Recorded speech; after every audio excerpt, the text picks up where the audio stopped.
Welcome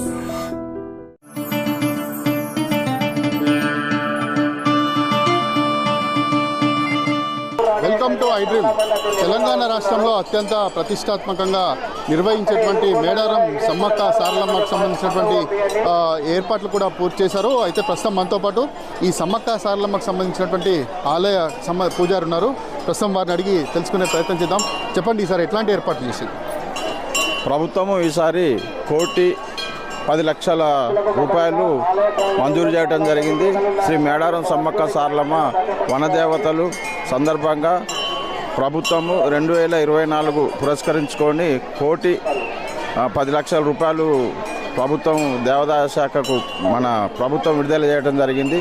ఈ యొక్క పనులు పూర్తిస్థాయిలో నిమగ్నం అయిపోయినాయి. భక్తులు అధిక సంఖ్యలో రావటం జరుగుతుంది. 1,50,00,000 వరకు భక్తులు వస్తారని అంచనా వేశాం. అదేవిధంగా బస్ సౌకర్యాలు కానీ, నీటి సౌకర్యం కానీ, విద్యుత్ సౌకర్యం కానీ, లైటింగ్స్ కానీ, క్యూ లైన్స్ కానీ అన్నీ పాసిబుల్గా చేయటం జరిగింది. అమ్మవార్లు ఫిబ్రవరి 21, 22, 23, 24 తారీఖు వరకు జాతర మహావైభవంగా జరగబోతుంది. ఆసియా ఖండంలో అతిపెద్ద జాతర అయినటువంటి శ్రీ సమ్మక్క సారలమ్మ మహాజాతర కాబట్టి 4 మూలల నుంచి భక్తులు అధిక సంఖ్యలో రావటం జరుగుతుంది. ఎందుకంటే మగశుద్ధ పౌర్ణమి పురస్కరించుకొని అమ్మవార్లు పసుపు కుంకుమలు ఇప్పటికీ ప్రతి ఒక్క ఆడపడుచు ఇంటిలో చేరటం జరిగింది. ఆ ఆనవాయితీగా ఆ యొక్క సమ్మక్క పుణ్యాన్ని పురస్కరించుకొని భక్తులకు వాళ్ళకు విలవెలుపులు కలలో కానీ వాళ్ళకు చెప్పటం జరుగుతుంటుంది. ఆ విధంగా భక్తులు ఒకరి ఇంటి నుంచి మరొక ఇంటి వాళ్ళకు కూడా చెప్పుకుంటూ అదేవిధంగా భక్తులు అధిక సంఖ్యలో రావాలని చెప్పి పూజారులుగా మేము భావిస్తున్నాం. ముఖ్యంగా ప్రభుత్వం చేపట్టినటువంటి కార్యక్రమాలు మొత్తం అయిపోవటం జరిగింది. కాకపోతే కొంత అక్కడ ఇక్కడ ఉండవచ్చు, కానీ అది కూడా ఈ 2 రోజుల్లో పూర్తి అయిపోతుంది. మంత్రి గారు పర్యవేక్షణ ప్రతి ఒకరోజు తప్పితే ఒకరోజు పర్యవేక్షణ జరుగుతుంది. కలెక్టర్లు, ఎస్పీలు, పోలీస్ శాఖ వారు అందరూ భక్తులకు దగ్గర ఉండి భక్తులని ఏ విధంగా పంపించాలి, క్యూలన్లు ఏ విధంగా పంపించాలి, అమ్మవార్ల దర్శనాలు ఏ విధంగా చేయాలి ఆ విధంగా చేపిస్తున్నారు. భక్తులకు పూజారులు, మా వాలంటీర్స్, పోలీస్ శాఖ వారు గద్దెలపై ఉండి వాళ్లకు బంగారంగా కొలిచే బెల్లాన్ని వాళ్ళకు అందిస్తూ భక్తులకు కోరుకునే కోరికలు తీర్చే విధంగా తల్లులు సహకరిస్తూ తల్లుల దీవెనలు పొందుతూ భక్తులు అధిక సంఖ్యలో రావాలని చెప్పి పూజారులుగా మేము భావిస్తున్నాం. ఇంకా రాబోయే కాలంలో కూడా ఇంకా ఎక్కువ సదుపాయాలు కల్పించి ఇంకా భక్తులకు మెరుగైనటువంటి వసతులు కల్పించి చాలా మంచిగా చేయాలని చెప్పి మా పూజారుల యొక్క కోరిక. అంటే ప్రతి సంవత్సరం అంటే వెనుకట అంటే ఒక 2 సంవత్సరాలకు ఒకసారి జరిగేది కనుక అప్పుడప్పుడు వస్తూ ఉండే. ఇటీవల కాలంలో విపరీతంగా అంటే ఇప్పుడు జాతర సమయంలో కాకుండా మిగతా సమయాల్లో కూడా ఇక్కడికి భక్తులు అధిక సంఖ్యలో ఇచ్చేస్తున్నారు. అంటే ప్రతి సంవత్సరం కూడా తాత్కాలిక ఏర్పాట్లు చేస్తూ ఉన్నారు. పూర్తి స్థాయిలో ఎందుకు అధికారులు ఏర్పాట్లు చేయట్లేదు? పూర్తి స్థాయిలో ఏర్పాట్లు చేయాలని మీ పూజారుల సంఘం తరఫున మీరేం చెప్పదలుచుకున్నారు ప్రభుత్వానికి? ముఖ్యంగా మేము కోరేది ఏంటంటే మా తాతల ముత్తాతల ఆయాంలో మొత్తం పరివారం మొత్తం అడవి ఉండే. ఆ అడవి వల్ల ఎడ్ల బండ్లలో వచ్చేది భక్తులు. ఇప్పుడంతా సొంత వాహనాలు, ప్రైవేట్ వాహనాలు కిరాయి తీసుకొని రావటం జరుగుతుంది. కాబట్టి ఇంకా ముందస్తు ప్రణాళికబద్ధంగా మేము పూజారులుగా కోరేది ఏంటంటే ఏ ప్రభుత్వం వచ్చినప్పటికైనా భక్తులకు అనుకున్నటువంటి సదుపాయాలు కలిగితే వాళ్ళు ఇంకా అధిక సంఖ్యలో వచ్చి వాళ్ళకు హాల్ట్గా ఉండటానికి, స్వేచ్ఛగా తిరగటానికి మంచిగా ఉంటుంది. కాబట్టి అట్లాంటివన్నీ దృష్టి పెట్టి చేయాలి ప్రభుత్వం ప్లస్ అధికారులు అందరూ చొరవ తీసుకొని మంచిగా చేయాలని చెప్పి మేము కోరుకుంటున్నాం. ఇంకా ముఖ్యంగా చెప్పాలంటే ఇప్పుడు వచ్చినటువంటి భక్తులు చెట్టు పుట్టు అనక ఎక్కడ పడితే అక్కడ ఉండటం జరుగుతుంది. అట్లాంటి వాళ్లకు ఇంకా కొద్దిగా దగ్గరకు మంచి సదుపాయాలు, బిల్డింగ్లు, వాటర్ సప్లై అట్లాంటివన్నీ కల్పిస్తే బాగుంటుందని చెప్పి. ఇప్పటివరకు ఎంతమంది భక్తులు వచ్చినారని మీ అంచనా ఉంది? ఇప్పటి వరకు 60-70 వేలు దాటి ఉంటారని మా యొక్క అంచనా. ఎందుకంటే ముందస్తు మొక్కుబడులు చెల్లించుకుంటున్నారు కాబట్టి.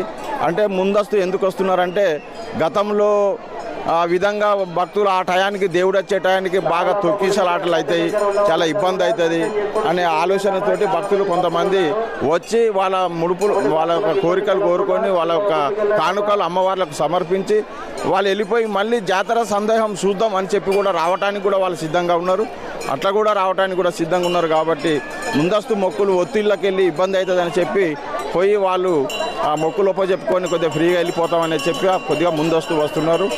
అదే జనము ఆ ముందొచ్చే జనం కూడా ఇప్పటి వరకు మళ్ళీ అదే జాతరలో 21, 22, 23లో అయితే ఈ ఏరియా కూడా సరిపోదు. అట్లాంటి సంభాషణ జరుగుతుంది కాబట్టి భావిస్తున్నాం. ఇప్పటి వరకు అంటే కరోనా వచ్చిన సమయంలో ఎలాంటి అంటే భక్తుల రద్దీ అప్పుడు ఎట్లా ఉండే, ఇప్పుడు ఎట్లా ఉంది? అప్పుడు కూడా ఇదే విధంగా ఉండే రద్దీ, కాకపోతే ఆ యొక్క కరోనాను కూడా లెక్క చేయకుండా అమ్మవార్ల దగ్గరికి దర్శనానికి రావడం జరిగింది.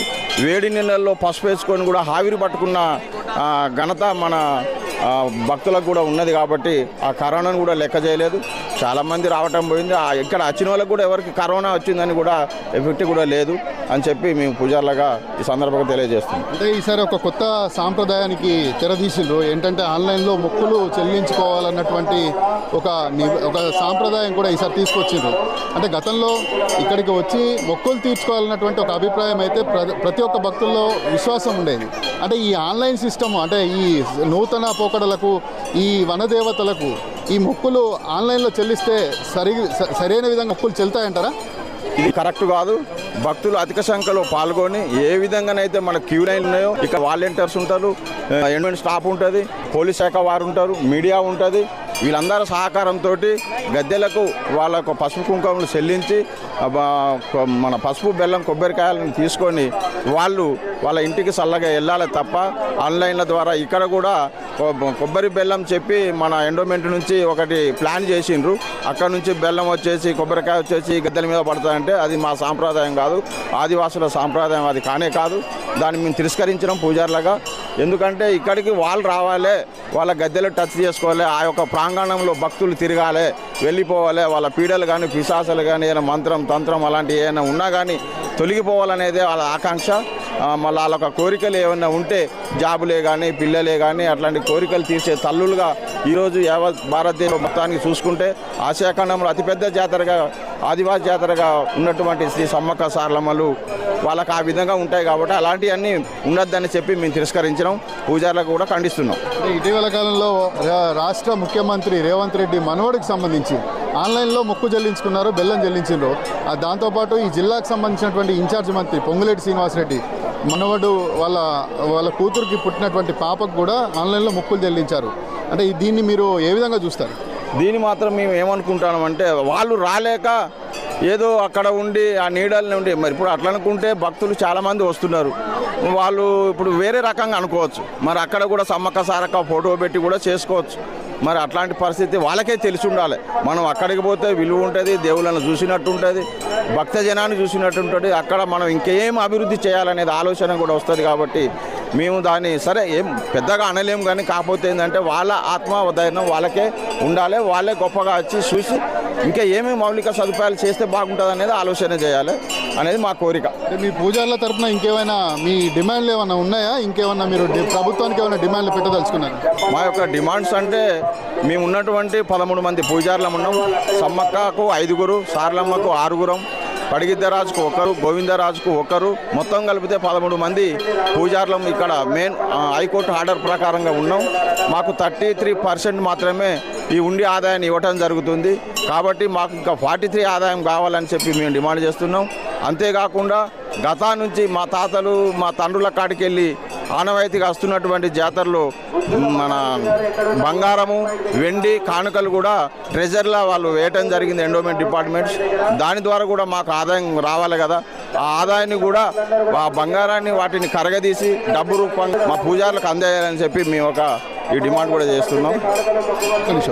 అయితే ప్రతి ఒక్కరు కూడా ఇక్కడికి వచ్చి మొక్కులు చెల్లించుకుంటే తగినటువంటి పుణ్యఫలం దక్కుతున్నటువంటి ఒక అభిప్రాయాన్ని కూడా వీరు వ్యక్తం చేస్తూ ఉన్నారు.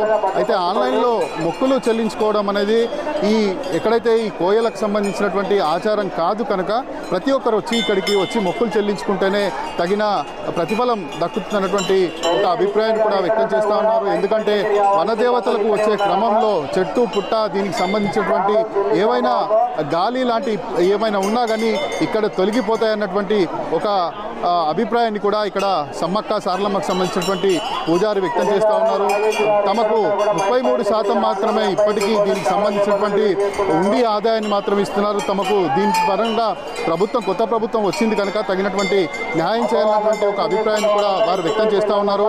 అయితే గతం కంటే ఈసారి ప్రభుత్వం